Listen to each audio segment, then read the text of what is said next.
So I show up to work to find FBI tape across the door, blocking me from entering. Well, let me back up. I'd been a Christian for about a year.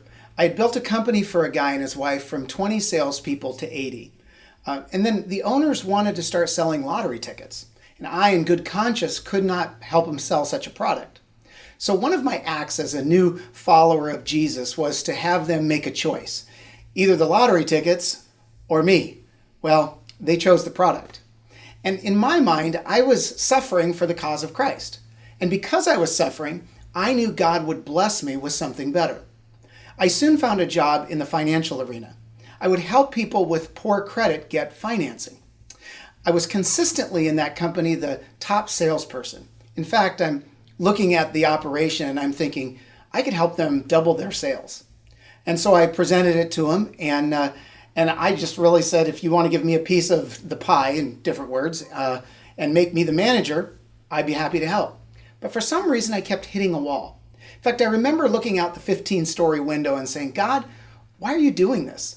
I mean, I know I could change this office and then help the office in New York and in Miami. I mean, after all, you should bless me because of my actions at the last place. Now, let me pause again and read what James wrote in verses 16 through 18. He wrote, "So don't be misled, my dear brothers and sisters.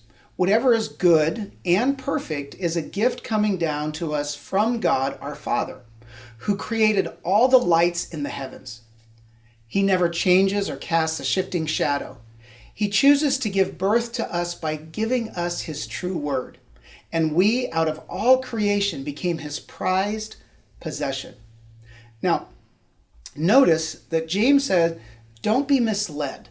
Whatever is good and perfect is a gift from God, our Father. Now, when I came in that morning to find the FBI tape across the door, I began to understand that my belief that it would be good for me to rise in the company and make a lot of money was wrong. But even though I was wrong in my belief, God kept me from being misled. Now, the FBI raided the 3 offices because they were not doing what was advertised. In fact, every owner and manager was charged with security fraud. 2 weeks later, it was the main story on 60 Minutes. In fact, I remember vividly my wife yelling to me and saying, "Isn't this your company?" as she watched the story. Here's the place to calibrate. What I thought was good would have ultimately ended up as a nightmare. Now, I didn't lack character or the desire to do what God wanted. What I lacked was discernment. Discernment is the ability to see what is not being shown. James said God created the lights, so we need God to shed light to keep us from being misled and missing out on the good thing. So calibrate this week by asking God to give you discernment in the areas of your life where you are looking for good things.